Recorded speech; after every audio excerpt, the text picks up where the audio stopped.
Covid മഹാമാരിയുടെ രണ്ടാം തരംഗം ഉയർത്തിയ ഭീഷണിയുടെ രൂക്ഷതയിൽ നിന്നും നമ്മൾ പതുക്കെ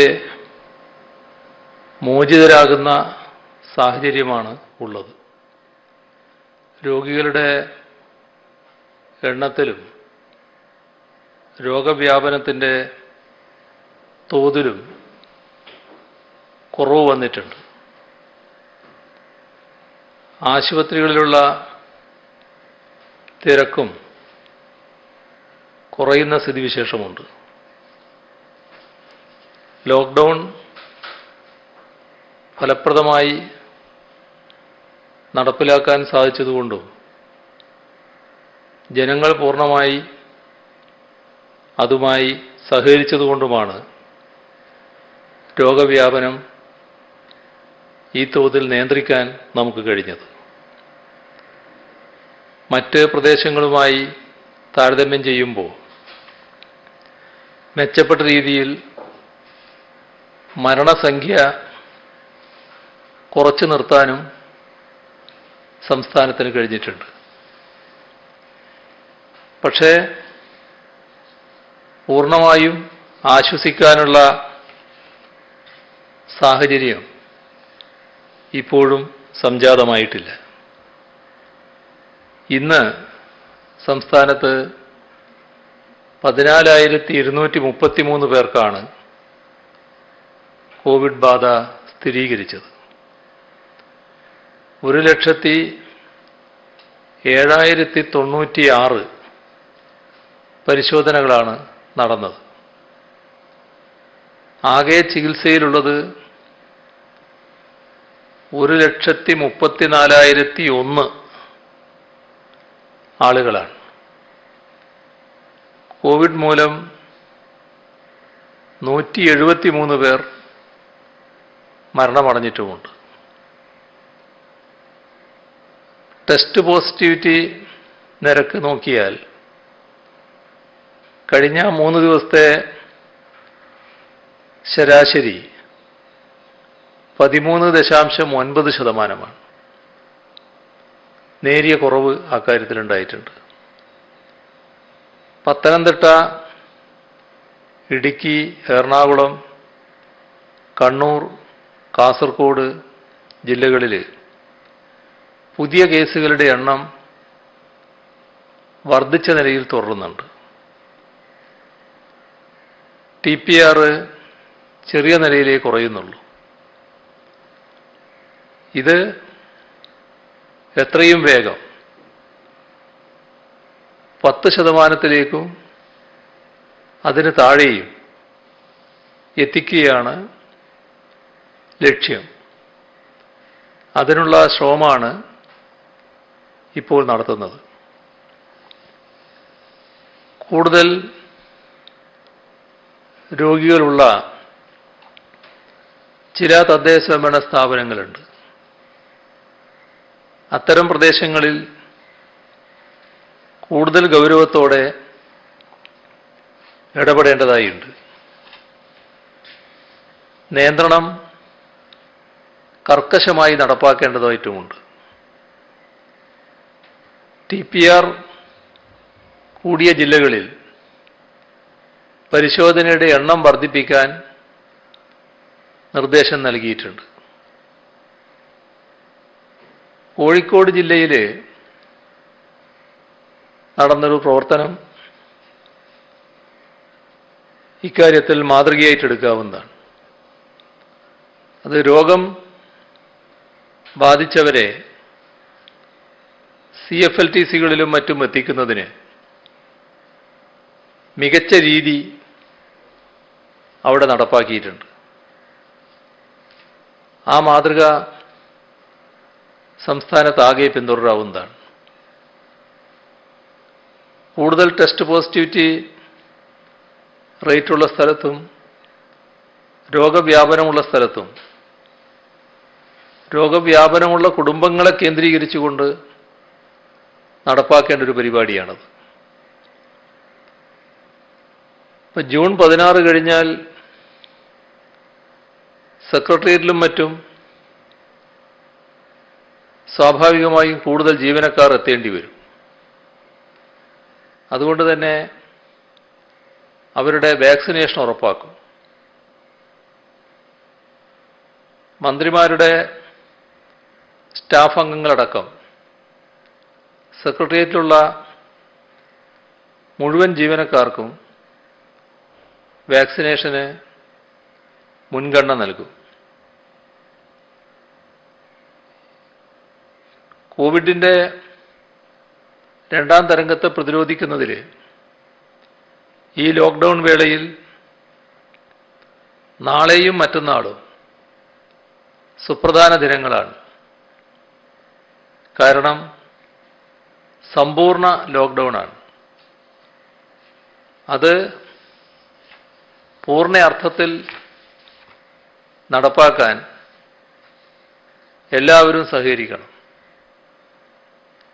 ആരോഗ്യ സംവിധാനങ്ങൾക്ക്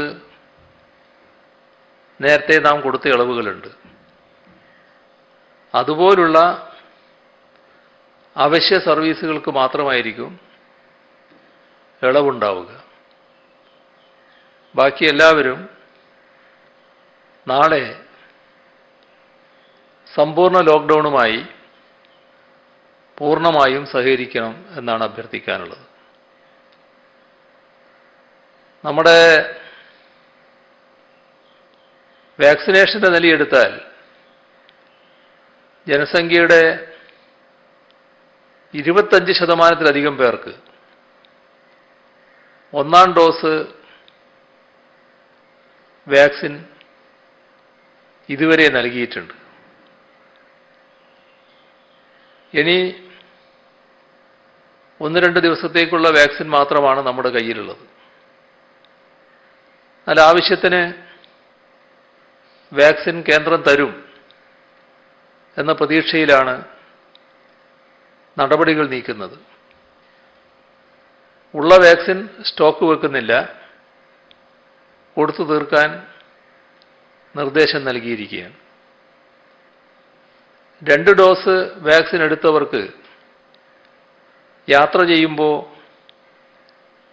സർട്ടിഫിക്കറ്റ് നിർബന്ധിക്കേണ്ടതില്ല എന്ന് തീരുമാനിച്ചിട്ടുണ്ട്. നമ്മുടെ ചികിത്സാ സംവിധാനങ്ങൾ മികച്ച നിലയിൽ തന്നെ പ്രവർത്തിക്കുകയാണ്.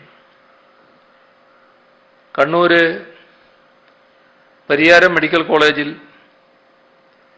കോവിഡ് ബാധിച്ച് ചികിത്സയിലായിരുന്ന 104 വയസ്സുകാരി ജാനകി അമ്മ രോഗമുക്തിയായി. അത് സർക്കാർ കോളേജ് എന്ന നിലക്കുള്ള സർക്കാർ മെഡിക്കൽ കോളേജ് എന്ന നിലക്കുള്ള നമ്മുടെ പൊതു ആരോഗ്യ സംവിധാനത്തിൻ്റെ മികവിൻ്റെ ഉദാഹരണം തന്നെയാണ്.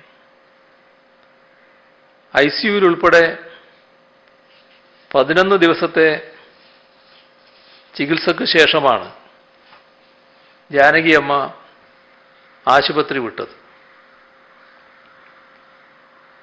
ശ്രദ്ധിക്കേണ്ട ഒരു കാര്യം, കൊറോണ വൈറസിന് ജനിതക മാറ്റത്തിലൂടെ വിവിധ വകഭേദങ്ങൾ ഉണ്ടാവാനുള്ള സാധ്യത കൂടുതലാണ്. വകഭേദങ്ങളെ അവ ഉത്ഭവിച്ച രാജ്യങ്ങളുടെ പേരിട്ട് വിളിക്കുന്നത് ഒഴിവാക്കണമെന്ന് ലോകാരോഗ്യ സംഘടന നിർദ്ദേശിച്ചിട്ടുണ്ട്. അതുകൊണ്ട് വൈറസ് വകഭേദങ്ങൾക്ക് ആൽഫ, ബീറ്റ, ഗാമ, ഡെൽറ്റ എന്നിങ്ങനെ പേര് നൽകിയിരിക്കുകയാണ്. വ്യാപന നിരക്ക് വളരെ കൂടുതലുള്ള ഡെൽറ്റ വൈറസുകളാണ് കേരളത്തിൽ കൂടുതലായി കാണുന്നത്. മറ്റ് സംസ്ഥാനങ്ങളിൽ ആരംഭിച്ച് ഇപ്പോഴും കേരളത്തിൽ നിലനിൽക്കുന്ന രണ്ടാം തരംഗത്തിൻ്റെ കാരണങ്ങളിലൊന്ന് ഡെൽറ്റ വൈറസാണ്. വാക്സിൻ എടുത്തവരിലും രോഗം ഭേദമായവരിലും രോഗമുണ്ടാക്കാൻ ഡെൽറ്റ വൈറസിന് കഴിയും. പക്ഷേ രോഗം രൂക്ഷമാകാനും മരണം സംഭവിക്കാനുമുള്ള സാധ്യത കണ്ടെത്തിയിട്ടില്ല. നേരത്തെ ഒരാളിൽ നിന്നും 2-3 പേരിലേക്കാണ് രോഗം വ്യാപിച്ചിരുന്നത്. എന്നാൽ ഡെൽറ്റ വൈറസ് 5 മുതൽ 10 വരെ ആളുകളിലേക്ക് പകരാൻ സാധ്യതയുള്ള വൈറസാണ്. അതുകൊണ്ട് തന്നെ ഈ ഘട്ടത്തിൽ കോവിഡ് പെരുമാറ്റച്ചട്ടങ്ങൾ കൂടുതൽ കർക്കശമായി പാലിക്കേണ്ടതുണ്ട്. ഇരട്ട മാസ്ക് ധരിക്കുന്നതിന് പുറമെ ആഹാരം കഴിക്കാനും മറ്റും മാസ്ക് നീക്കം ചെയ്യേണ്ടി വരുന്ന സന്ദർഭങ്ങളിൽ മറ്റുള്ളവരുമായി ശരീരദൂരം പാലിക്കാൻ പ്രത്യേകം ശ്രദ്ധിക്കേണ്ടതാണ്. ചെറിയ കൂടിച്ചേരലുകൾ പോലും കഴിവതും ഒഴിവാക്കണം. പുറമേ പോയി എത്തുന്നവർ വീട്ടിനുള്ളിലും മാസ്ക് ധരിക്കണം. ഒരുമിച്ചിരുന്നുള്ള ആഹാരം കുടുംബസമേതമോ കൂട്ടായോ ഉള്ള TV കാണൽ ഇവ ഒഴിവാക്കണം. മാസ്ക് ധരിക്കാനും ശരീരദൂരം പാലിക്കാനും വാക്സിൻ എടുത്തവരും ശ്രദ്ധിക്കേണ്ടതാണ്. കാരണം അവരിലും വീണ്ടും കോവിഡ് പരത്താൻ ബ്രേക്ക് ത്രൂ ഇൻഫെക്ഷൻ ഡെൽറ്റ വൈറസിന് കഴിയും. അവരിലൂടെ മറ്റുള്ളവരിലേക്ക് രോഗാണു വ്യാപിക്കാനും സാധ്യതയുണ്ട്. മറ്റ് രോഗമുള്ളവരിലാണ് കൂടുതൽ രോഗബാധയുണ്ടാകുന്നതും അസുഖം മൂർച്ഛിച്ച് മരണമുണ്ടാകുന്നതും. വാക്സിൻ എടുത്താൽ പോലും പ്രമേഹം തുടങ്ങിയ അനുബന്ധ രോഗങ്ങളുടെ ചികിത്സ മുടങ്ങാതെ തുടരേണ്ടതാണ്. രണ്ടാമത്തെ തരംഗത്തിനും മൂന്നാമത്തെ തരംഗത്തിനും ഇടയിലുള്ള ഇടവേള, ഈ ഇടവേളയുടെ ദൈർഘ്യം വർദ്ധിപ്പിക്കേണ്ടത് അനിവാര്യമാണ്. പല രാജ്യങ്ങളിലും പല രീതിയിലുള്ള ദൈർഘ്യങ്ങളാണ് ഈ ഇടവേളകൾക്ക് ഉണ്ടായിട്ടുള്ളത്. ബ്രിട്ടനിലുണ്ടായത് 2 മാസത്തെ ഇടവേളയായിരുന്നു. ഇറ്റലിയിൽ 17 ആഴ്ച,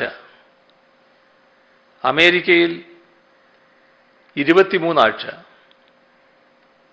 കേരളത്തിൽ മൂന്നാമത്തെ തരംഗത്തിന് മുൻപുള്ള ഇടവേള പരമാവധി ദീർഘിപ്പിക്കുക എന്ന നയമാണ് സ്വീകരിച്ചു പോരുന്നത്. പെട്ടെന്ന് തന്നെ അടുത്ത തരംഗമുണ്ടാവുകയും അത് ഉച്ചസ്ഥായിയിൽ എത്തുകയും ചെയ്താൽ മരണങ്ങൾ കൂടുതലായി സംഭവിക്കാം. അതുകൊണ്ട് ലോക്ക്ഡൗൺ ഇളവുകൾ ശ്രദ്ധാപൂർവം മാത്രം നടപ്പിലാക്കാനും ലോക്ക്ഡൗൺ കഴിഞ്ഞാലും മാനദണ്ഡങ്ങൾ തുടരാനും എല്ലാവരും ശ്രദ്ധിക്കേണ്ടതുണ്ട്. ഈ സമയത്തിനുള്ളിൽ ആരോഗ്യ സംവിധാനങ്ങളെ കൂടുതൽ ശാക്തീകരിക്കാനുള്ള നടപടികൾ ഊർജ്ജസ്വലമായി മുന്നോട്ട് കൊണ്ടുപോകും. കോവിഡ് വ്യാപനം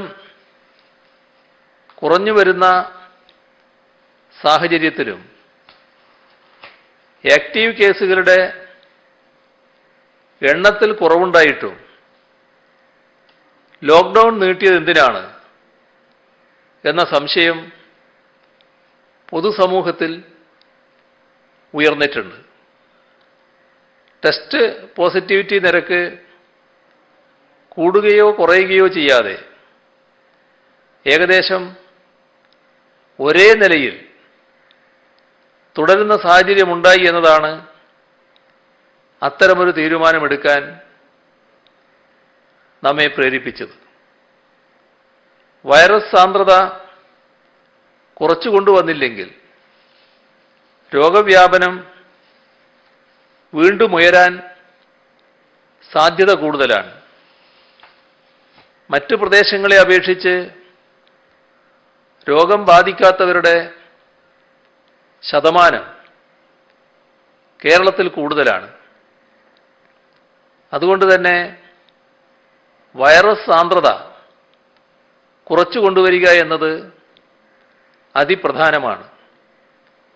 അതുകൊണ്ടാണ് ലോക്ക്ഡൗൺ ദീർഘിപ്പിക്കാൻ തീരുമാനം കൈക്കൊണ്ടത്. ഇവിടെ ഒരു കാര്യം കൂടി സൂചിപ്പിക്കുകയാണ്. കോവിഡുമായി ബന്ധപ്പെട്ട് തെറ്റായ വിവരങ്ങൾ പ്രചരിപ്പിക്കുന്നത് പലവട്ടം ചർച്ച ചെയ്തിട്ടുള്ളതാണ്. ആ രീതി ചിലരിപ്പോഴും തുടരുന്നുണ്ട്. എല്ലാതരം മാധ്യമങ്ങളും അങ്ങനെയുള്ള പ്രവണതയ്ക്കെതിരെ ശക്തമായ നിലപാടെടുക്കണമെന്നാണ് അഭ്യർത്ഥിക്കാനുള്ളത്. മൂന്നാം തരംഗത്തിൻ്റെ ഭാഗമായി കുട്ടികളിലുണ്ടാകാനിടയുള്ള രോഗബാധ സംബന്ധിച്ച കാര്യത്തിൽ പലതരത്തിലുള്ള പ്രചരണം നടക്കുന്നുണ്ട്. അതിൻ്റേതായ ആശങ്കയും വേവലാതിയും നിരവധി കുടുംബങ്ങളിലുമുണ്ട്. യഥാർത്ഥത്തിൽ അത്തരത്തിൽ ആശങ്കപ്പെടേണ്ട അവസ്ഥ ഇപ്പോൾ നിലവിലില്ല. മൂന്നാം തരംഗം വരികയാണെങ്കിൽ അതിനെ പ്രതിരോധിക്കാൻ ആവശ്യമായ മുൻകരുതലുകളാണ് വിപുലമായ തോതിൽ നാം സ്വീകരിക്കാൻ തയ്യാറെടുത്തു വരുന്നത്. അതിൻ്റെ ഭാഗമായി ഒരു ഭാഗത്ത് നമ്മുടെ കമ്മ്യൂണിറ്റി ഹെൽത്ത് സെൻ്റർ വരെ ഐസൊലേഷൻ വാർഡുകൾ ഒരുക്കുകയാണ് നമ്മൾ. പ്രധാനപ്പെട്ട എല്ലാ ആശുപത്രികളിലും ഐസൊലേഷൻ വാർഡുകൾ ഒരുക്കും. പുതുതായി ഐസൊലേഷൻ വാർഡ് ഒരുക്കും. അതോടൊപ്പം തന്നെ തിരുവനന്തപുരം, കോഴിക്കോട് മെഡിക്കൽ കോളേജുകളിൽ നല്ല രീതിയിലുള്ള ഐസൊലേഷൻ ബ്ലോക്കുകളും നിർമ്മിക്കുകയാണ്. ഇതിനോടൊപ്പം പീഡിയാട്രിക് ICU നല്ല തോതിൽ വർദ്ധിപ്പിക്കാനാണ് തീരുമാനിച്ചിട്ടുള്ളത്. ഇതുമായി ബന്ധപ്പെട്ട കാര്യങ്ങൾ നടപ്പിലാക്കുന്നത് യുദ്ധകാല വേഗതയിലായിരിക്കും. അത്രയും പ്രാധാന്യം മൂന്നാം തരംഗത്തെ നേരിടുന്നതിന് സർക്കാർ നൽകുകയാണ്. എല്ലാ ആശുപത്രികളുടെയും പശ്ചാത്തല സൗകര്യം വർദ്ധിക്കുന്നു. ഇത് മൂന്നാം തരംഗം ആ ഉദ്ദേശിക്കുന്ന തരത്തിൽ പ്രാവർത്തികമാകാതിരിക്കാനാണല്ലോ നമ്മളെല്ലാവരും ആഗ്രഹിക്കുന്നത്. അങ്ങനെ സംഭവിക്കുകയാണെങ്കിൽ നമുക്ക് പോസ്റ്റ് കോവിഡ് കാര്യങ്ങൾക്കും മറ്റാവശ്യങ്ങൾക്കും ഈ പശ്ചാത്തല സൗകര്യം ഉപയോഗിക്കാൻ പറ്റും. പകർച്ചവ്യാധി വരുന്ന ഘട്ടത്തിൽ അതിനുവേണ്ടി മാത്രമായി ഈ പുതുതായി ഒരുക്കുന്ന വാർഡുകൾ ഉപയോഗിക്കുകയും ചെയ്യും. പുതിയ കേസുകൾ ഉത്ഭവിക്കുന്ന സ്ഥലങ്ങളുണ്ട്. അവ ഗൗരവമായി നിരീക്ഷിക്കും. ആ നിരീക്ഷണം പുതിയ വകഭേദങ്ങളുണ്ടോ, വൈറസിൻ്റെ പുതിയ വകഭേദങ്ങളുണ്ടോ എന്ന് കണ്ടെത്തുന്നതിനാണ്. അതിന് നിർദ്ദേശം നൽകിയിട്ടുണ്ട്. ഇവിടെ മറ്റൊരു കാര്യം പറയാനുള്ളത്, സംസ്ഥാന സർക്കാർ തെരഞ്ഞെടുപ്പ് വാഗ്ദാനങ്ങൾ സമയബന്ധിതമായി പാലിക്കുകയും അതിൻ്റെ വിശദാംശങ്ങൾ ജനസമക്ഷം അവതരിപ്പിക്കുകയുമെന്ന കീഴ്വഴക്കമാണ് കഴിഞ്ഞ 5 വർഷത്തിൽ സ്വീകരിച്ചത്. ഭരണകൂടവും ജനങ്ങളും തമ്മിലുള്ള നിരന്തര ബന്ധത്തിലൂടെ ജനാധിപത്യത്തിൻ്റെ അന്തസ്സത്ത ശക്തിപ്പെടുത്താനാണ് ഇതിലൂടെ ശ്രമിച്ചത്. വികേന്ദ്രീകൃത ജനാധിപത്യ ഭരണക്രമത്തിലൂടെ നമ്മുടെ സംസ്ഥാനം ലോകശ്രദ്ധയിലേക്കാണ് ഉയർന്നത്. സർക്കാരിന് ജനങ്ങളോടുള്ള ഉത്തരവാദിത്വം അനിവാര്യമായ തുടർ പ്രക്രിയയാണെന്ന് അനുഭവങ്ങളിലൂടെ തെളിയിക്കുന്നതിനും കേരളം മുന്നിൽ തന്നെ നിന്നു. പ്രകടന പത്രിക നടപ്പാക്കാനുള്ളതാണ്. അതിൻ്റെ പുരോഗതി ഓരോ ഘട്ടത്തിലും ജനങ്ങൾ അറിയണം. ഇത് കഴിഞ്ഞ സർക്കാർ വിട്ടുവീഴ്ച കൂടാതെ തുടർന്ന സമീപനമാണ്. അതേ രീതി ഈ സർക്കാരും അവലംബിക്കും എന്ന ഉറപ്പിൻ്റെ ഭാഗം കൂടിയായി ഒരു കർമ്മ പരിപാടിക്ക് ഇന്ന് ജൂൺ 11 തുടക്കം കുറിക്കുകയാണ്.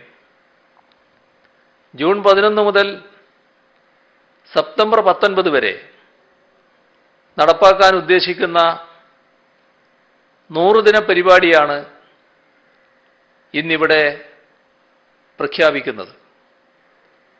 കോവിഡ്-19 മഹാമാരിയുടെ ആരംഭഘട്ടത്തിൽ രോഗവ്യാപനം തടയാനായി ലോക്ക്ഡൗൺ ഉൾപ്പെടെയുള്ള നടപടികൾ സ്വീകരിക്കേണ്ടി വന്നു.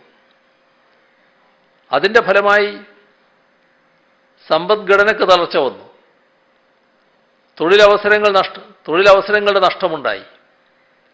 അതിൻ്റെ ആഘാതം നേരിടാൻ സാമ്പത്തിക ഉത്തേജനത്തിനും തൊഴിലവസരങ്ങൾ സൃഷ്ടിക്കുന്നതിനുമുള്ള പരിപാടികൾ കഴിഞ്ഞ വർഷം 2 ഘട്ടമായി നടപ്പിലാക്കിയ 100 ദിന പരിപാടികളിൽ ഉൾപ്പെടുത്തിയിരുന്നു.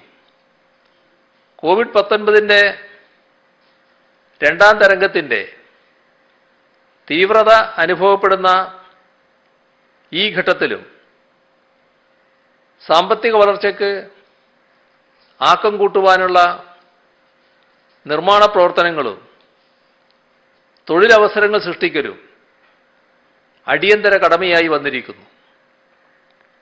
ആരോഗ്യം, വിദ്യാഭ്യാസം, സാമൂഹ്യ സുരക്ഷ എന്നീ മേഖലകളിൽ കൈവരിച്ച നേട്ടങ്ങൾ മുന്നോട്ട് കൊണ്ടുപോകാനും സാമ്പത്തിക വളർച്ച കൂടുതൽ വേഗത്തിലാക്കാനും ഗുണമേന്മയുള്ള തൊഴിലവസരങ്ങൾ സൃഷ്ടിക്കാനുമുള്ള നയങ്ങൾക്കും പരിപാടികൾക്കുമാണ് പ്രാധാന്യം നൽകുന്നത്. വൃത്തിയാക്കിയതിന് ശേഷം ഇതൊരു വൃത്തിയുള്ള ഭാഗത്തേക്ക് തന്നെ മാറ്റി വയ്ക്കുക. ഒരു പ്ലാസ്റ്റിക്കിൻ്റെയാണ്. പ്ലാസ്റ്റിക്കിൽ തന്നെ കുറേ ദിവസങ്ങൾ നിൽക്കാനുള്ള സാധ്യത. പിന്നോക്ക വികസന കോർപ്പറേഷൻ 2500, പട്ടികജാതി പട്ടികവർഗ വികസന കോർപ്പറേഷൻ 2500, IT മേഖല 1000, തദ്ദേശ സ്വയംഭരണ വകുപ്പ് 7000, യുവ വനിതാ സംരംഭകത്വ പരിപാടി 5000, സൂക്ഷ്മ സംരംഭങ്ങൾ 2000, അങ്ങനെയാണ് 7000 വരിക. ആരോഗ്യവകുപ്പ് 4142 പരോക്ഷമായി. മൃഗസംരക്ഷണ വകുപ്പ് 350 പരോക്ഷമായി. ഗതാഗത വകുപ്പ് 7500. റവന്യൂ വകുപ്പിൽ വില്ലേജുകളുടെ റീസർവേയുടെ ഭാഗമായി 26000, സർവേയർ, ചെയിൻമാൻ എന്നിവരുടെ തൊഴിലവസരങ്ങൾ അടങ്ങിയിട്ടുണ്ട്. 100 ദിന പരിപാടിയുടെ നടപ്പാക്കൽ പുരോഗതി 100 ദിവസങ്ങൾ പൂർത്തിയാകുമ്പോൾ പ്രത്യേകം അറിയിക്കുന്നതാണ്. വൻ പ്രകൃതി ദുരന്തങ്ങളെ നേരിട്ട നമ്മുടെ സംസ്ഥാനത്ത് ദുരന്താഘാത ശേഷിയുള്ള പശ്ചാത്തല സൗകര്യങ്ങൾ സമയബന്ധിതമായി സൃഷ്ടിക്കാനായി രൂപപ്പെടുത്തിയ പദ്ധതിയാണ് റീബിൽഡ് കേരള ഇനീഷ്യേറ്റീവ്, RKI.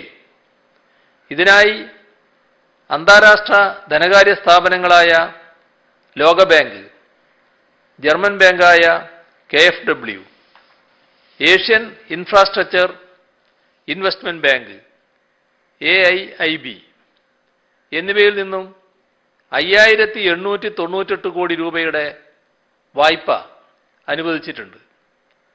സംസ്ഥാന വീതം കൂടി ചേരുമ്പോൾ RKI പദ്ധതികൾക്കായി 8452 കോടി രൂപ ലഭ്യമാകും.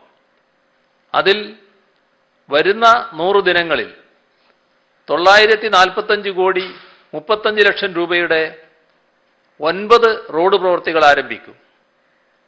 107 കോടി 53 ലക്ഷം രൂപ ചെലവിടുന്ന പത്തനംതിട്ട അയിരൂർ റോഡ്, 121 കോടി 11 ലക്ഷം രൂപ ചെലവിടുന്ന ഗാന്ധിനഗർ മെഡിക്കൽ കോളേജ് റോഡ്, 97 കോടി 88 ലക്ഷം രൂപയുടെ കുമരകം നെടുമ്പാശ്ശേരി റോഡ്, 87 കോടി 74 ലക്ഷം രൂപയുടെ മൂവാറ്റുപുഴ തേനി സ്റ്റേറ്റ് ഹൈവേ, 218 കോടി 45 ലക്ഷം രൂപയുടെ തൃശൂർ കുറ്റിപ്പുറം റോഡ്, 31 കോടി 40 ലക്ഷം രൂപയുടെ ആരക്കുന്നം ആമ്പല്ലൂർ പൂത്തോട്ട പിറവം റോഡ്, 67 കോടി 91 ലക്ഷം രൂപയുടെ കാക്കടശ്ശേരി കാളിയാർ റോഡ്, 102 കോടി 33 ലക്ഷം രൂപയുടെ വാഴക്കോട് പ്ലാഴി റോഡ്, 111 കോടി രൂപയുടെ വടയാർ മുട്ടുചിറ റോഡ്.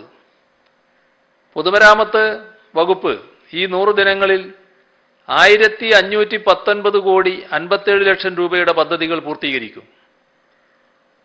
പൂർത്തീകരിക്കപ്പെടുന്ന പദ്ധതികൾ: തലശ്ശേരി കള റോഡ് 156 കോടി 33 ലക്ഷം രൂപ, 209 കോടി 68 ലക്ഷം രൂപ ചെലവിട്ട കള റോഡ് വളവുപാറ റോഡ്, 248 കോടി 63 ലക്ഷം രൂപയുടെ പ്ലാച്ചേരി പൊൻകുന്നം റോഡ്, 146 കോടി രൂപ കൊല്ലം ആലപ്പുഴ ജില്ലകളെ ബന്ധിപ്പിക്കുന്ന വലിയ അഴീക്കൽ പാലം, 26 കോടി 51 ലക്ഷം രൂപ ചെലവിട്ട് ആലപ്പുഴ തുരുത്തിപ്പുരം, അഴീക്കോട്, പറവണ്ണ, പാൽപ്പെട്ടി, പുല്ലൂർ എന്നിവിടങ്ങളിൽ 6 മൾട്ടിപർപ്പസ് സൈക്ലോൺ ഷെൽട്ടറുകൾ, 200 കോടി 10 ലക്ഷം രൂപയുടെ കിഫ്ബി റോഡ് പാലം പദ്ധതികൾ ഈ 100 ദിവസത്തിനുള്ളിൽ ഉദ്ഘാടനം ചെയ്യും. 44 കോടി രൂപയുടെ കണിയാമ്പറ്റ മീനങ്ങാടി റോഡ്, 36 കോടി 64 ലക്ഷം രൂപയുടെ കയ്യൂർ ചെമ്പ്രക്കാനം പാലക്കുന്ന് റോഡ്, 27 കോടി 39 ലക്ഷം രൂപയുടെ കല്ലെടുക്ക പെർള ഉക്കിനട റോഡ്, 21 കോടി രൂപയുടെ ഈസ്റ്റ് ഹിൽ ഗണപതിക്കാവ് കാരപ്പറമ്പ് റോഡ്, 18 കോടി 25 ലക്ഷം രൂപയുടെ മാവേലിക്കര പുതിയകാവ് പള്ളിക്കൽ റോഡ്, 16 കോടി 83 ലക്ഷം രൂപയുടെ കാവുംഭാഗം ഇടിഞ്ഞില്ലം റോഡ്, 13 കോടി രൂപയുടെ ശിവഗിരി റിംഗ് റോഡ്, 11 കോടി 99 ലക്ഷം രൂപയുടെ അക്കിക്കാവ് കടങ്ങോട് എരുമപ്പെട്ടി റോഡ്. ഈ പരിപാടി നിങ്ങൾക്കായി സമർപ്പിക്കുന്നത് പ്ലാന്റ് അമൃത് പദ്ധതി പ്രകാരം തുടങ്ങും. കോവിഡ് നിയന്ത്രണങ്ങളുടെ സാമ്പത്തിക പ്രത്യാഘാതങ്ങൾ അനുഭവിക്കുന്ന ദുർബല വിഭാഗങ്ങൾക്ക് 20,000 ഏരിയ ഡെവലപ്മെന്റ് സൊസൈറ്റികൾ ADS വഴി 200 കോടി രൂപയുടെ ധനസഹായം വിതരണം ചെയ്യും. യാത്രികർക്കായി 100 ടേക്ക് എ ബ്രേക്ക് ടോയ്ലറ്റ് കോംപ്ലക്സുകൾ തുറക്കും. BPL വിദ്യാർത്ഥികൾക്കുള്ള ഹയർ എഡ്യൂക്കേഷൻ സ്കോളർഷിപ്പ് വിതരണം തുടങ്ങും. Kannur KMM government women's college indoor stadium ഉദ്ഘാടനം ചെയ്യും. Attingal government college, Palakkad Mattannur government പോളിടെക്നിക്കുകൾ, പയ്യന്നൂർ വനിതാ polytechnic, Ernakulam model engineering college, Poonjar model polytechnic, Payyappady college, Koothuparamba applied science college എന്നിവിടങ്ങളിലെ വിവിധ ബ്ലോക്കുകൾ പൂർത്തീകരിച്ച് തുറക്കും. പൊതുവിദ്യാഭ്യാസ വകുപ്പിൽ കിഫ്ബി പദ്ധതിയിൽ ഉൾപ്പെടുത്തി നിർമ്മാണം പൂർത്തിയാക്കിയ 5 കോടി രൂപയുടെ 20 സ്കൂളുകളും 3 കോടി രൂപയുടെ 30 സ്കൂളുകളും പ്ലാൻ ഫണ്ട് മുഖേന നിർമ്മാണം പൂർത്തിയാക്കിയ 40 സ്കൂളുകളുമടക്കം 90 സ്കൂൾ കെട്ടിടങ്ങൾ ഉദ്ഘാടനം ചെയ്യും. 43 ഹയർ സെക്കൻഡറി ലാബുകളും 3 ലൈബ്രറികളും തുറക്കും. ഉച്ചഭക്ഷണ പദ്ധതിയുടെ ഭാഗമായി ജൂൺ, ജൂലൈ, ആഗസ്റ്റ് മാസങ്ങളിലെ ഭക്ഷണ ഭദ്രതാ അലവൻസ് ഭക്ഷ്യക്കിറ്റായി വിതരണം ചെയ്യും. സ്കൂളുകളിൽ കൈറ്റ് വിക്ടേഴ്സ് ചാനലിലൂടെയുള്ള ഡിജിറ്റൽ ക്ലാസുകളുടെ തുടർച്ചയായി അധ്യാപകർക്ക് കുട്ടികളുമായി നേരിട്ട് സംവദിക്കാൻ കഴിയുന്ന ഓൺലൈൻ ക്ലാസുകൾ ആവിഷ്കരിച്ച് നടപ്പാക്കും. വിദ്യാർത്ഥികളിൽ വായനാശീലം വളർത്തുന്നതിനായി വീടുകളിൽ പുസ്തകം എത്തിക്കുന്നതിൻ്റെ ഭാഗമായി വായനയുടെ വസന്തം പദ്ധതി ആരംഭിക്കും. സംസ്ഥാനത്തെ ഹോട്ടലുകളെയും റിസോർട്ടുകളെയും ആഗസ്റ്റ് 31-നകം ഉത്തരവാദിത്ത ടൂറിസം ക്ലാസിഫിക്കേഷനിൽ കൊണ്ടുവരാനുള്ള നടപടികളെടുക്കും.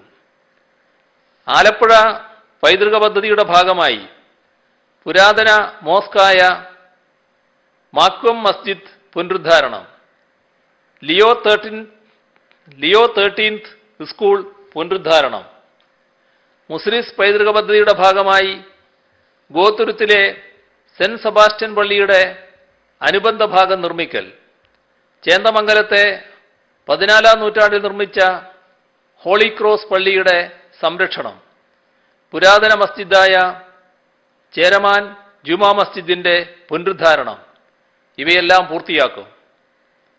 തലശ്ശേരി പൈതൃക പദ്ധതിയുടെ ഭാഗമായി ഗുണ്ടർട്ട് ബംഗ്ലാവിൽ ഡിജിറ്റൽ ലാംഗ്വേജ് മ്യൂസിയം ഉദ്ഘാടനം ചെയ്യും. KSIDC വഴി മടങ്ങിവന്ന പ്രവാസികൾക്കായി 100 കോടി രൂപയുടെ വായ്പാ പദ്ധതി ആരംഭിക്കും. ഒരു വ്യക്തിക്ക് 25 ലക്ഷം മുതൽ പരമാവധി 2 കോടി വരെ വായ്പ ലഭ്യമാക്കും. കോസ്റ്റൽ റെഗുലേറ്ററി സോൺ ക്ലിയറൻസിനായുള്ള അപേക്ഷ ഓൺലൈനായി സ്വീകരിച്ചു തുടങ്ങും. ചെല്ലാനം കടൽ തീരത്തെ കടലാക്രമണം തടയാൻ നൂതന സാങ്കേതികവിദ്യ ഉപയോഗിച്ചുള്ള പ്രവൃത്തിക്ക് തുടക്കം കുറിക്കും. കടലാക്രമണ സാധ്യതയുള്ള മറ്റ് പ്രദേശങ്ങളിൽ നൂതന സാങ്കേതികവിദ്യ ഉപയോഗിച്ച് പ്രവർത്തനം ആരംഭിക്കാനുള്ള പഠനം നടക്കും. തൃശൂർ ജില്ലയിലെ പഴയന്നൂരിൽ ഭൂരഹിത ഭവനരഹിതർക്കായി 40 യൂണിറ്റുകളുള്ള ഭവന സമുച്ചയം കെയർ ഹോം 2ാം ഘട്ടം പദ്ധതിയുടെ ഭാഗമായി കൈമാറും. യുവ സംരംഭകർക്കായി 25 സഹകരണ സംഘങ്ങൾ ആരംഭിക്കും. ഇവ കാർഷികോൽപ്പന്നങ്ങളുടെ മൂല്യവർധന, IT മേഖലയിലെ ചെറുകിട സംരംഭങ്ങൾ, സേവന മേഖലയിലെ ഇവന്റ് മാനേജ്മെന്റ് പോലെയുള്ള സംരംഭങ്ങൾ, ചെറുകിട മാർക്കറ്റിംഗ് ശൃംഖലകൾ എന്നീ മേഖലകളിലായിരിക്കും. വനിതാ സഹകരണ സംഘങ്ങൾ വഴി മിതമായ നിരക്കിൽ മാസ്ക്, സാനിറ്റൈസർ ഉൾപ്പെടെയുള്ള കോവിഡ് പ്രതിരോധ ഉൽപ്പന്നങ്ങളുടെ 10 നിർമ്മാണ യൂണിറ്റുകൾ ആരംഭിക്കും. കുട്ടനാട്, അപ്പർ കുട്ടനാട് ആസ്ഥാനമാക്കി ഒരു സംഭരണ, സംസ്കരണ, വിപണന സഹകരണ സംഘം രജിസ്റ്റർ ചെയ്ത് 2 ആധുനിക റൈസ് മില്ലുകൾ ആരംഭിക്കും.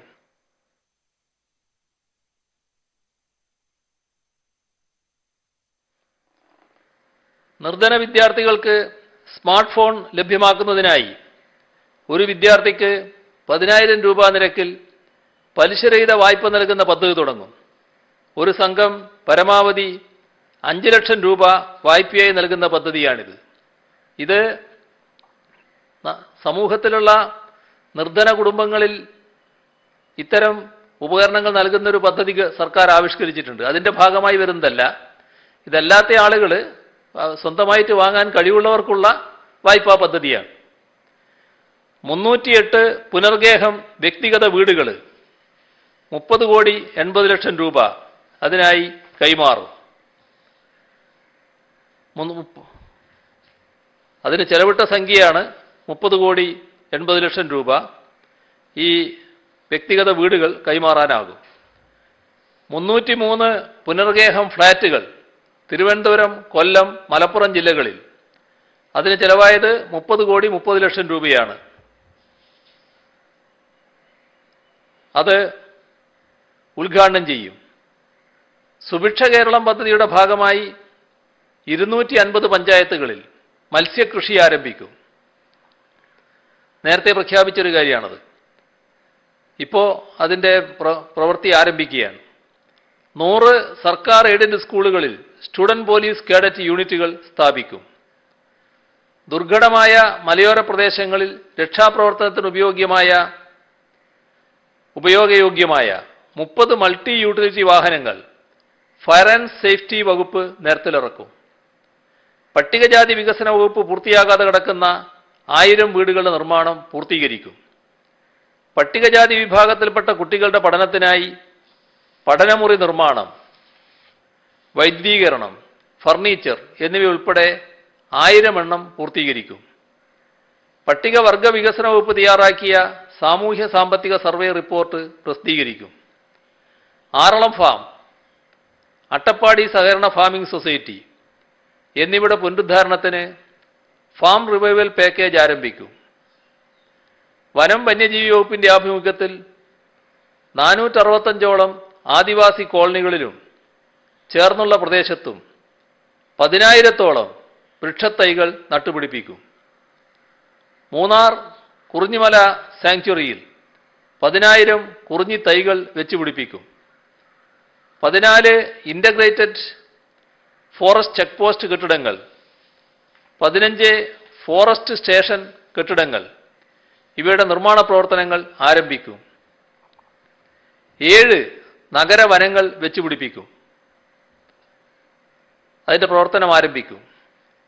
22 സ്ഥലങ്ങളിൽ വിദ്യാവനം വെച്ചുപിടിപ്പിക്കും. തീരദേശ ഷിപ്പിംഗ് സർവീസ് ബേപ്പൂരിൽ നിന്നും കൊച്ചി വരെയും കൊല്ലത്തു നിന്നും കൊച്ചി വരെയും ആരംഭിക്കും.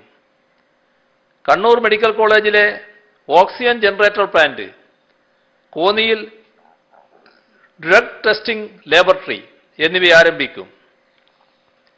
7 ജില്ലകളിൽ തിരുവനന്തപുരം, ആലപ്പുഴ, തൃശൂർ, കോട്ടയം, കോഴിക്കോട്, പാലക്കാട്, കാസർഗോഡ് HIV എയ്ഡ്സ് ബാധിതർക്കായി കെയർ സപ്പോർട്ട് സെന്റർ.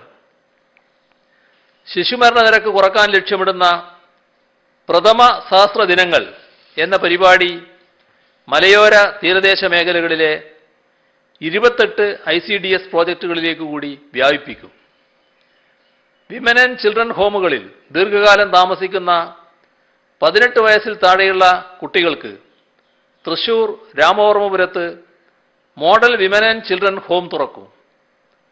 നിയമ നടപടികളും അത് കാരണം സാമൂഹികമായ ഒറ്റപ്പെടലുകളും അനുഭവിക്കുന്ന കുട്ടികൾക്ക് ശാരീരികവും മാനസികവുമായ സാമൂഹ്യവുമായ ശ്രദ്ധയും പരിചരണവും നൽകുന്നതിന് കാവൽ പ്ലസ് പദ്ധതി എറണാകുളം, ഇടുക്കി, മലപ്പുറം, കോഴിക്കോട്, കണ്ണൂർ എന്നീ ജില്ലകളിലേക്ക് കൂടി വ്യാപിപ്പിക്കും. 2256 അംഗൻവാടികളുടെ വൈദ്യുതീകരണം പൂർത്തീകരിക്കും. സ്പോർട്സ് കേരള ഫുട്ബോൾ അക്കാദമി തിരുവനന്തപുരത്തും കണ്ണൂരും പൂർത്തീകരിക്കും. വനിതാ ഫുട്ബോൾ അക്കാദമി ഉദ്ഘാടനം ചെയ്യും. KSRTC ബസ്സിലെ യാത്രക്കാരെ ബസ് സ്റ്റാൻഡുകളിൽ നിന്നും വീടുകളിലെത്തിക്കുന്ന ഓട്ടോറിക്ഷ ഫീഡർ സർവീസ് തുടങ്ങും. PSCക്ക് നിയമനങ്ങൾ വിട്ടു നൽകാനായി തീരുമാനമെടുത്തിട്ടുള്ള സ്ഥാപനങ്ങൾക്കുള്ള സ്പെഷ്യൽ റൂൾ രൂപീകരിക്കും. GST വകുപ്പിൽ അധികമായി വന്നിട്ടുള്ള 200ഓളം തസ്തികകൾ തദ്ദേശ സ്വയംഭരണ വകുപ്പിൽ സൃഷ്ടിച്ച് PSCക്ക് റിപ്പോർട്ട് ചെയ്യും. ഇതോടൊപ്പം ഈ 100 ദിവസത്തിനുള്ളിൽ തന്നെ ചെയ്യാൻ ഉദ്ദേശിക്കുന്ന മറ്റ് ചില പ്രധാന കാര്യങ്ങളുണ്ട്. അതിലൊന്ന് കൊച്ചി പാലക്കാട് ഗെയിൽ പൈപ്പ് ലൈനിൻ്റെ ഉദ്ഘാടനമാണ്. അത് കേന്ദ്ര ഗവൺമെൻറ്റിൻ്റെ കൂടി സൗകര്യത്തിന് ചെയ്യേണ്ട കാര്യമാണ്. അതേപോലെ കൊച്ചിയിൽ ഇൻ്റഗ്രേറ്റഡ് സ്റ്റാർട്ടപ്പ് ഹബ്ബ് തുടങ്ങും. പരിസ്ഥിതി സൗഹൃദ കെട്ടിട നിർമ്മാണത്തിനുള്ള ഗ്രീൻ റിബേറ്റ് ആഗസ്റ്റിൽ പ്രാബല്യത്തിൽ വരത്തക്ക രീതിയിൽ മാനദണ്ഡങ്ങൾ രൂപീകരിക്കും. ഭിന്നശേഷിക്കാർക്കും വയോജനങ്ങൾക്കും ജീവൻ രക്ഷാ മരുന്നുകൾ വീട്ടുപടിക്കൽ എത്തിക്കുന്നതിൻ്റെ ഉദ്ഘാടനം നടക്കും. കോവിഡ് ബാധിച്ച് മാതാപിതാക്കൾ മരണപ്പെട്ട് അനാഥരായ കുട്ടികൾക്കുള്ള ധനസഹായ വിതരണം ഈ ഘട്ടത്തിൽ ആരംഭിക്കും. ഖരമാലിന്യ സംസ്കരണത്തിന് ഫലപ്രദമായ സംവിധാനമൊരുക്കുന്ന തദ്ദേശഭരണ സ്ഥാപനങ്ങൾക്ക് പുരസ്കാരം നൽകും. വിശപ്പ് രഹിത കേരളം ജനകീയ ഹോട്ടലുകൾക്ക് റേറ്റിംഗ് നൽകുന്ന പരിപാടി ആരംഭിക്കും. ഇതിൽ കാണേണ്ടത് ഈ പറഞ്ഞതാകെ 100 ദിവസത്തിനകം നടപ്പാക്കുന്ന പദ്ധതികളുടെ പൂർണ്ണമായ പട്ടികയല്ല. വിശദ വിവരങ്ങൾ അതാത് വകുപ്പുകൾ പ്രസിദ്ധീകരിക്കും. ഒക്ടോബർ 2-നകം സംസ്ഥാനത്തെ വില്ലേജ് ഓഫീസുകളിലെ മുഴുവൻ സേവനങ്ങളും ഓൺലൈനായി ലഭ്യമാക്കാൻ തീരുമാനിച്ചിട്ടുണ്ട്. 5 വർഷത്തിനകം വില്ലേജ് ഓഫീസുകൾ പൂർണ്ണമായും സ്മാർട്ടാക്കാനാണ് പദ്ധതി. സംസ്ഥാനത്തെ വില്ലേജ് ഓഫീസർമാരുമായി വീഡിയോ കോൺഫറൻസ് വഴി ഇന്ന് രാവിലെ ഇത് സംബന്ധിച്ച് ആശയവിനിമയം നടത്തിയിരുന്നു. ഇവിടെ അറിയിക്കാനുള്ള മറ്റൊരു കാര്യം, ശബരിമല വിമാനത്താവളവുമായി ബന്ധപ്പെട്ട പ്രവർത്തനങ്ങൾ ത്വരിതപ്പെടുത്താൻ തീരുമാനിച്ചിട്ടുണ്ട്. സ്പെഷ്യൽ ഓഫീസ് തിരുവനന്തപുരത്ത് പ്രവർത്തനം ആരംഭിക്കും. ഇതോടൊപ്പം പറയാനുള്ള വേറൊരു കാര്യം, CMDRFിലേക്കുള്ള സംഭാവനകൾ അനേകം വരുന്നുണ്ട്. നിയമസഭാ സമ്മേളനം നടക്കുന്ന ഘട്ടമായതിനാൽ കഴിഞ്ഞ കുറേ ദിവസമായി വാർത്താ സമ്മേളനം നടന്നിട്ടില്ല. ഇന്ന് അല്പം കൂടുതൽ കാര്യങ്ങൾ തന്നെ പൊതുവായി പറയുകയും ചെയ്തു. അപ്പോൾ സംഭാവനകളെയും വിദേശത്തു നിന്നുൾപ്പെടെയുള്ള സഹായങ്ങളെയും കുറിച്ചുള്ള കാര്യങ്ങൾ ഇന്നിപ്പോൾ പറയുന്നില്ല, അത് അടുത്ത ദിവസം പറയാനായി മാറ്റിവെക്കുകയാണ്. ഇത്രയുമാണ് ഇന്ന് പങ്കുവെക്കാനുള്ളത്.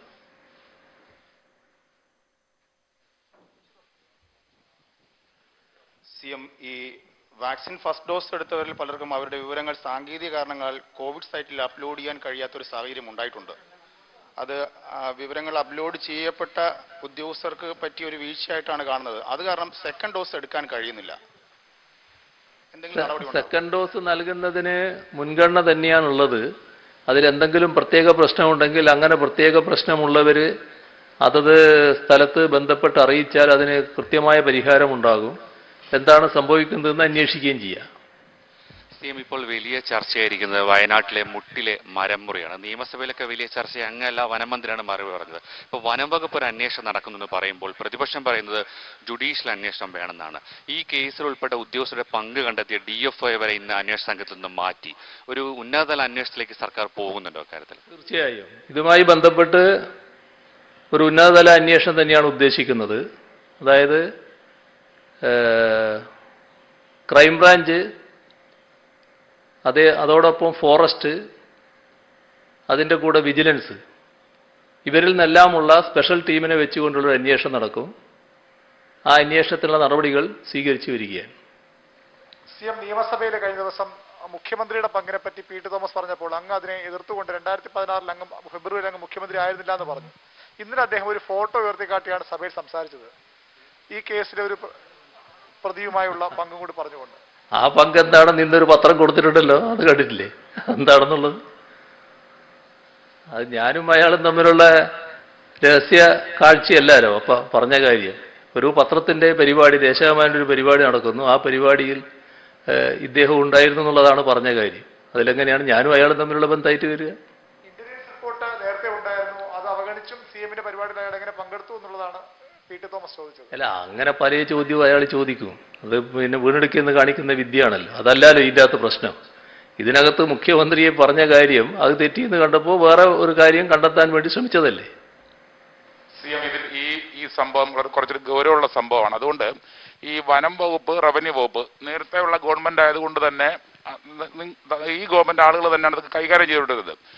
ഈ ഒരു മുഖ്യമന്ത്രി വിളിച്ച ഒരു സർവകക്ഷി യോഗം അതിനകത്ത് ഇത്തരത്തിലുള്ള തീരുമാനം വന്നു. ഈ കർഷക സംഘടനകളുടെ ആവശ്യം നിരന്തരമായിട്ട് ഉണ്ടായിരുന്നു എന്നൊക്കെ പറഞ്ഞുകൊണ്ടാണ് ഈ ഉത്തരവ് ഇറങ്ങിയത്. CM ഇതിനെക്കുറിച്ച് നേരത്തെ വല്ല വിവരം ഉണ്ടായിരുന്നു? ഇങ്ങനെ കാര്യം പോകുന്നതിനെ കുറിച്ച് വല്ല അറിവുണ്ടായിരുന്നു? അല്ല, ഇതുമായി ബന്ധപ്പെട്ട് നമ്മുടെ കർഷകർ ഇടുക്കിയിൽ നിന്നായിരുന്നു ഏറ്റവും കൂടുതൽ ആവശ്യങ്ങൾ ഉയർന്നു വന്നിരുന്നത്. ഇടുക്കിയുമായി ബന്ധപ്പെട്ട് ചില പ്രശ്നങ്ങൾ ഉണ്ടായിരുന്നു. അവിടെ മരം മുറിക്കുന്നതിന് സാധിക്കുന്നില്ല എന്നുള്ളത്. അതുമായി ബന്ധപ്പെട്ട് ചില തീരുമാനങ്ങൾ ഞങ്ങളെല്ലാം കൂടി ആലോചിച്ച് തന്നെ എടുത്തിട്ടുള്ളതാണ്. അത് ഇപ്പോഴല്ല, നേരത്തെ രണ്ടോ മൂന്നോ വർഷം മുൻപെടുത്ത തീരുമാനമാണത്. ആ തീരുമാനത്തിന്റെ ഭാഗമായിട്ടുള്ളൊരു വിശദീകരണം എന്ന നിലക്കാണ് ഇവർ കൊടുത്തതെന്നാണ് ഇപ്പോൾ പറഞ്ഞത്. അതാണ് ഉണ്ടായത്. അതിന്റെ മറവിലാണ് ഈ പറയുന്ന വിദ്യകൾ കാണിക്കാൻ ചിലർ പുറപ്പെട്ടത്. ഏതായാലും ആ കാര്യങ്ങൾ ആരാണോ ഉപ്പ് തിന്നത് അവർ വെള്ളം കുടിക്കുമെന്നുള്ളതാണ് ഇപ്പോൾ വരുന്ന അനുഭവം. അവരെ സംബന്ധിച്ച് ഒരു വിട്ടുവീഴ്ചയും സർക്കാരിൻ്റെ ഭാഗത്തുനിന്ന് ഉണ്ടാവില്ല. കർക്കശമായ നടപടികളിലേക്ക് തന്നെ സർക്കാർ നീങ്ങുകയാണ്. അന്വേഷണം നടക്കട്ടെ കാര്യങ്ങളിൽ.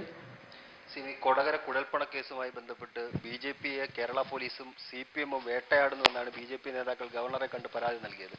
K. സുരേന്ദ്രൻ ഹെലികോപ്റ്ററിൽ യാത്ര ചെയ്ത് കള്ളപ്പണം കടത്താനാണ് എന്ന തരത്തിലുള്ള ഒരു പരാതി, അത് അന്വേഷിക്കണമെന്ന് ആവശ്യപ്പെട്ടൊരു പരാതി CM-ന് ഇമെയിൽ മുഖേന ലഭിക്കുകയും ചെയ്തിട്ടുണ്ട്. അതുകൂടി ഈ അന്വേഷണ പരിധിയിൽ വരുമോ? അല്ല, ഈ അന്വേഷണത്തിൽ അത് വരില്ല. ഇത് ഒരു മരം തട്ടിപ്പുമായിട്ട്, ഈ മരമുറിയുമായിട്ട് ബന്ധപ്പെട്ട കാര്യമാണല്ലോ. അതിനകത്ത് അത് വരില്ല. ഈ പറയുന്ന മറ്റേ കാര്യം അന്വേഷിച്ചുകൊണ്ടിരിക്കുകയാണ്. ഗൗരവമായിട്ട് തന്നെ അന്വേഷണം നടക്കുന്നുണ്ട്. നല്ല അന്വേഷണമാണ് നടന്നുകൊണ്ടിരിക്കുന്നത്. ആ അന്വേഷണം നടക്കുമ്പോൾ അന്വേഷണം നേരിടുന്ന ആളുകൾ അവർക്കുണ്ടാകുന്ന വേവലാതിയാണ് ഇതിലൂടെ പ്രകടമായിട്ടുള്ളത്. ഇതിൽ CPIM പ്രത്യേകമായൊരു നിലപാടെടുത്തിട്ടില്ല. സർക്കാർ ഒരു പ്രത്യേക വിരോധപരമായ നിലപാടെടുത്ത് സ്വീകരിക്കുന്ന നടപടിയുമല്ല. യഥാർത്ഥത്തിൽ നടക്കാൻ പാടില്ലാത്തൊരു കാര്യം സംഭവിച്ചു. അതിൽ ആദ്യം ചെറിയൊരു സംഖ്യ കാണിച്ചുകൊണ്ടാണെങ്കിലും അത് തട്ടിപ്പറി ഉണ്ടായി എന്ന് പറഞ്ഞു. അതിനെക്കുറിച്ച് അന്വേഷിച്ച് വന്നപ്പോൾ ആ പറയുന്ന തോതിലല്ല, കുറച്ചുകൂടി ഗൗരവമുള്ളതാണ് എന്ന് കണ്ടു. അങ്ങനെയാണൊരു സ്പെഷ്യൽ ടീം അന്വേഷിക്കുന്ന നിലയിലേക്ക് എത്തിയിട്ടുള്ളത്. ആ അന്വേഷണം നല്ല രീതിയിൽ നടക്കുകയാണ്. അന്വേഷണത്തിൻ്റെ പൂർണ്ണമായ വിശദാംശങ്ങൾ അന്വേഷണത്തിൻ്റെ ഘട്ടത്തിൽ വെളിപ്പെടുത്തുന്നത് ശരിയല്ല. അത് ശരിയായ രീതിയിൽ നടക്കുന്നു. അതിനകത്ത് വേവലാതി ഉണ്ടാകുന്നവർ, അതിനകത്ത് കുറ്റവാളികളായിട്ടുള്ളവർ, അവർക്കുണ്ടാകുന്ന ഒരു ആശങ്കയാണ് ഇപ്പോൾ പലതരത്തിൽ പുറത്തു വരുന്നത് എന്നാണ് തോന്നുന്നത്. CM നേരത്തെ പറഞ്ഞൊരു ചെറിയ ക്ലാരിഫിക്കേഷൻ, അതായത് 2 ഡോസ് വാക്സിൻ എടുത്തവർക്ക് സർട്ടിഫിക്കറ്റ് നിർബന്ധമല്ല എന്ന് CM പറഞ്ഞു. എന്ത് സർട്ടിഫിക്കറ്റാണ് ഉദ്ദേശിച്ചത്? സത്യവാങ്മൂലമാണോ? അല്ല, നിങ്ങൾ ഒരു സ്ഥലത്ത് യാത്ര ചെയ്യുമ്പോൾ ടെസ്റ്റ് സർട്ടിഫിക്കറ്റ് വേണം. നിങ്ങൾ കോവിഡ് രോഗിയല്ല എന്ന് പറഞ്ഞിട്ടുള്ള ആ ഘട്ടത്തിലുള്ള ടെസ്റ്റ് നടത്തിയിട്ടുള്ള സർട്ടിഫിക്കറ്റ് കയ്യിൽ വേണം. അപ്പോൾ അത് ഈ 2 ഡോസ് എടുത്തവരോടും ചിലരോട് ചോദിക്കുന്നുണ്ട്. അപ്പോൾ അതിൻ്റെ ആവശ്യമില്ല, ഈ ടെസ്റ്റ് നടത്തേണ്ട കാര്യമില്ല. എന്നാൽ രോഗലക്ഷണങ്ങൾ എന്തെങ്കിലും ഉണ്ടെങ്കിൽ അവർ 2 ഡോസ് എടുത്താലും ടെസ്റ്റ് നടത്തേണ്ടതായിട്ട് വരും. അതാണ് ഉദ്ദേശിച്ചത്. CM, ഈ 2ാം തരംഗത്തിന്റെ ഭീഷണി ഇപ്പോൾ നമ്മൾ അത് മറികടന്നുകൊണ്ടിരിക്കുകയാണെന്ന് പറഞ്ഞു. രോഗികളുടെ എണ്ണത്തിലും കുറവുണ്ടായിട്ടുണ്ട്. പക്ഷേ ഈ ലോക്ക്ഡൌൺ ഇനി നീട്ടാനുള്ള സാധ്യതയുണ്ടോ? കാരണം ജനജീവിതം അത്രമേൽ ദുസ്സഹമായിക്കൊണ്ടിരിക്കുകയാണ്. അതിൽ നമ്മളെല്ലാവരും ഉത്കണ്ഠയുള്ളവരാണല്ലോ. അതാണല്ലോ ഈ പറഞ്ഞ പദ്ധതികളൊക്കെ കാണുന്നത്. അപ്പോൾ അതിൻ്റെ ഭാഗമായി നമുക്ക് എന്തിനേക്കാളും വലുതാണല്ലോ ജീവൻ സംരക്ഷിക്കുക എന്നുള്ളത്. അതുകൊണ്ടാണല്ലോ ഇതിന് നിർബന്ധമാകുന്നത്. അല്ലെങ്കിൽ ആരെങ്കിലും ലോക്ക്ഡൗണിന് നിർബന്ധമാകും. നേരത്തെ നിങ്ങൾക്ക് ഓർമ്മയില്ലേ, ഒരുപാട് ഘട്ടത്തിൽ ലോക്ക്ഡൗണിലേക്ക് പോകുമോ എന്ന് ചോദിച്ച സമയമില്ലേ? അപ്പോൾ ആയിട്ടില്ല, നോക്കട്ടെ എന്നൊക്കെ പറഞ്ഞ് നിൽക്കുകയല്ലേ ചെയ്തത്. നമ്മളതിന് നിർബന്ധിതമാകുകയായിരുന്നല്ലോ, വേറെ വഴിയില്ല എന്നൊരു ഘട്ടം വന്നപ്പോൾ. അത്ര കണ്ട് വ്യാപനമല്ലേ. അപ്പോൾ ആ ഒരു അന്തരീക്ഷം മാറുന്നു എങ്കിൽ തീർച്ചയായും സ്വാഭാവികമായുള്ള നടപടി അതിൻ്റെ ഭാഗമായി ഉണ്ടാകും. കുട്ടനാട്ടിലെ ജനങ്ങളുടെ ജീവിതം വളരെ രൂക്ഷമാകുന്ന ഒരവസ്ഥയാണ്. ഇപ്പം മഴ തുടങ്ങിക്കഴിഞ്ഞാൽ കൂടുതലും കുട്ടനാട് പ്രതിസന്ധിയിലാകും. അപ്പോൾ നമ്മൾ 2ാം പാക്കേജ് ഉൾപ്പെടെയുള്ള എന്തെങ്കിലും പദ്ധതികൾ കുട്ടനാടിനെ രക്ഷിക്കാൻ സർക്കാരിന്റെ പരിഗണനയിലുണ്ടോ? കുട്ടനാടിനെ കുറിച്ച് ഒരുപാട് പദ്ധതികൾ പ്രഖ്യാപിച്ചിട്ടുണ്ട്. ആ പ്രഖ്യാപിച്ച പദ്ധതികൾ പ്രാവർത്തികമാക്കാൻ തന്നെയാണ് നിൽക്കുന്നത്. അത് പ്രാവർത്തികമാക്കുക തന്നെ ചെയ്യും. അതിനുള്ള നടപടികളാണ് സ്വീകരിച്ചു വരുന്നത്. വർക്ക്ഷോപ്പ് തൊഴിലാളികൾക്കും മറ്റ് സ്റ്റേറ്റിൽ പഠിക്കുന്ന കുട്ടികൾക്കും വാക്സിനേഷൻ മുൻഗണന കൊടുക്കുന്ന ആവശ്യം വന്നിട്ടുണ്ട്. പ്രത്യേകിച്ച് ഈ ആംബുലൻസ് ഒക്കെ നന്നാക്കുന്ന വർക്ക്ഷോപ്പ് തൊഴിലാളികളാണ്. അപ്പോൾ അവരെ പരിഗണിക്കാൻ പറ്റുമെന്നൊരു ചോദ്യം ഉയരുന്നുണ്ട്. ആർക്ക്? വർക്ക്ഷോപ്പ് തൊഴിലാളികൾ. അല്ല, നമ്മൾ എല്ലാവരും ഇങ്ങനെ ആവശ്യക്കാരാണ്. പക്ഷേ നമ്മൾ കാണേണ്ടത് ഇവിടെ നല്ല രീതിയിൽ വാക്സിനേഷൻ നമുക്ക് നടത്താൻ കഴിഞ്ഞിട്ടുണ്ട്. ഇനിയും അത് നല്ല വേഗതയിൽ പോവുകയാണ്. ഇപ്പോൾ 40 വയസ്സിന് മേലെയുള്ളവർക്ക് വാക്സിനേഷൻ്റെ 1ാം ഡോസ് കൊടുക്കുകയാണ്. ഇനി അതിൻ്റെ ഒരു ഘട്ടം കഴിഞ്ഞാൽ 18 വയസ്സ് തൊട്ടിട്ടുള്ളവർക്കും വാക്സിനേഷൻ കൊടുക്കുന്നിടത്തേക്കാണ് നമ്മൾ നീങ്ങുക. അപ്പോൾ എല്ലാവർക്കും വാക്സിനേഷൻ എത്തിക്കുക എന്നുള്ളത് തന്നെയാണ് നമ്മൾ ഉദ്ദേശിക്കുന്ന കാര്യം. ഈ കേന്ദ്രം ഇപ്പോൾ വാക്സിൻ നയത്തിലൊരു മാറ്റം വരുത്തിയല്ലോ. അപ്പോൾ ഈ വാക്സിൻ ചലഞ്ചിലേക്ക് വരുന്ന ഈ പൈസയൊക്കെ നമ്മൾ ഇനി എന്ത് ചെയ്യും എന്നുള്ള രീതിയിൽ അത് പറയാ അതിലൊരു വിഷമവുമില്ല. നമുക്കിപ്പോ പല പൊതു ആവശ്യങ്ങളുണ്ട്. അതൊരു തീരുമാനം എടുക്കാത്തതുകൊണ്ട് ഇപ്പം ഞാൻ പറയുന്നില്ല എന്ന് മാത്രമേ ഉള്ളൂ. അത് നല്ല കാര്യങ്ങൾക്ക് തന്നെ വേണ്ടി ചെലവഴിക്കും. ഏതായാലും പണം കുറേ വന്നിട്ടുണ്ട്. അത് നിങ്ങൾ പറഞ്ഞത് ശരിയാണ്. നല്ല രീതിയിൽ പണം വന്നിട്ടുണ്ട്. ഇതേപോലെ തന്നെ പ്രാധാന്യമുള്ള മറ്റ് കാര്യങ്ങൾക്ക് വേണ്ടി നമുക്ക് ആ പണം ചെലവഴിക്കാൻ പറ്റും. അതുകൊണ്ട് ആ പണം തരുന്നതിനാരും ഇനിയും മടി കാണിക്കേണ്ടതില്ല. അവരെല്ലാം എടുത്തു വെച്ചവരൊക്കെ പൂർണ്ണമായിട്ട് തരാവുന്നതാണ്. പൊതുവായിട്ടുള്ള കാര്യങ്ങൾക്ക് നമുക്കത് ഉപയോഗിക്കുകയും ചെയ്യാം. ഈ പ്രതിപക്ഷ നേതാവിനെ മാറ്റിയതിന് പിന്നാലെ KPCC അധ്യക്ഷനെയും കോൺഗ്രസ് ഇപ്പോൾ മാറ്റിയിട്ടുണ്ട്. അതിന് K സുധാകരന്റെ വരവിനെ CM എങ്ങനെയാണ് കാണുന്നത്? ഈ കോൺഗ്രസിന്റെ ഒരു മാറ്റത്തിന് ഗുണമാവുമെന്ന് കരുതുന്നുണ്ടോ? അല്ല, അതൊക്കെ ആ പാർട്ടിയുടെ കാര്യമല്ലേ. ആ പാർട്ടി അവരുടെ ഗുണത്തിനാണ് എന്ന് കണക്കാക്കാതെ അവരൊരു നടപടി എടുക്കൂലല്ലോ. അപ്പോൾ അതിൻ്റെ ഭാഗമായി അവർ നടപടി എടുക്കുന്നു. ഞാനിപ്പോൾ അതിനെപ്പറ്റി പറയാൻ ആളല്ലല്ലോ. അവർ ഗുണത്തിന് എന്ന് കണ്ടുകൊണ്ട് സ്വീകരിക്കുന്ന നടപടി അത് നമ്മുടെ നാട് കാണുകയല്ലേ. അതിനെക്കുറിച്ച് ഞാനൊരു അഭിപ്രായത്തിലേക്ക് ഏതായാലും പോകുന്നില്ല. ഏതായാലും ഒന്നേ കാണുകയുള്ളൂ, അവരുടെ ഗുണത്തിന് വേണ്ടി അവർ സ്വീകരിക്കുന്ന നടപടിയാണ് എന്ന് മാത്രം കണ്ടാൽ മതി. അദ്ദേഹം കണ്ണൂരുള്ള താങ്കൾക്ക് വളരെ അടുപ്പവും കാര്യങ്ങളൊക്കെ അറിയാവുന്ന വ്യക്തിയാണ്. ആ തീരുമാനം അവർക്ക് ഗുണപ്പെടുവോ? അല്ല, അത് ഞാൻ പറയേണ്ട ആൾ ഞാനല്ല. അവരുടെ എന്നേക്കാളും കൂടുതലായി ഞാൻ ഒരു അദ്ദേഹത്തിൻ്റെ എതിർപക്ഷത്ത് നിന്ന് പ്രവർത്തിച്ച ഒരാൾ മാത്രമാണല്ലോ.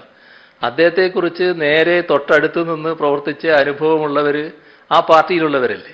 അദ്ദേഹത്തെക്കുറിച്ച് വിലയിരുത്താൻ പറ്റുന്നത് ആ പാർട്ടിക്കും അതിൻ്റെ നേതൃത്വത്തിനുമല്ലേ. ആ അനുഭവത്തിൻ്റെയൊക്കെ അടിസ്ഥാനത്തിൽ അദ്ദേഹത്തെ പോലൊരാളാണ് ഇവിടെ ആവശ്യം എന്ന് അവർക്ക് തോന്നിയതിൻ്റെ ഭാഗമായി അത് നിശ്ചയിച്ചിട്ടുണ്ടെങ്കിൽ അത് അവരുടെ ഗുണത്തിനാണ് എന്ന് അവർ കാണുന്നതിൻ്റെ ഭാഗമായിട്ടാവില്ല. അതിനെപ്പറ്റി ഞാനെന്ത് പറയാനാണ്? അദ്ദേഹത്തെ കൊണ്ടുവരുമ്പോൾ തന്നെ പിണറായി വിജയന് ഒത്ത എതിരാളി എന്ന് പറഞ്ഞ രീതിയിലാണ് കൊണ്ടുവരുന്നത്. അതുകൊണ്ടാണ് ചോദിക്കുന്നത്. അതെല്ലാം കണ്ടറിയാൻ പോകുന്ന പോലെയല്ലേ. എന്തിനാണ് അതിനെപ്പറ്റി ഇപ്പം തന്നെ ഒരു പ്രതികരണം നടത്തുന്നത്? ഏതായാലും അത്തരമൊരു പ്രതികരണത്തിലേക്ക് ഇപ്പം ഞാൻ കടക്കുന്നില്ല. ബാക്കി നമുക്ക് പിന്നീടാകാം. അതാ നല്ലത്.